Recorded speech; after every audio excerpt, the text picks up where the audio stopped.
Hello everyone. Today we are going to learn about how to create an assessment.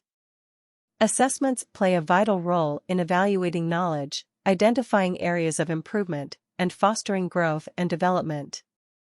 They provide a benchmark for measuring progress, promoting accountability, and ensuring the effectiveness of learning and educational systems. It allows teachers/educators to review each student's performance and competence using various other tools available. Attempting an assessment enhances each student's cognitive performance. To create a new assessment, first log into your teacher account and click on Assessment tab from top panel. Next, click on Create an Assessment.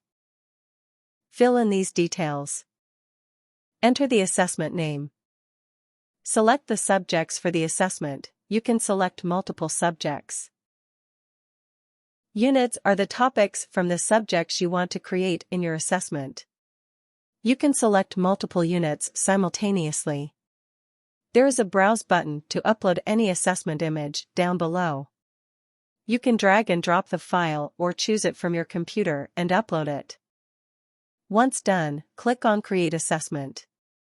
In this way, you can create an assessment on our platform. Thank you for watching and learning. We will see you in next lesson.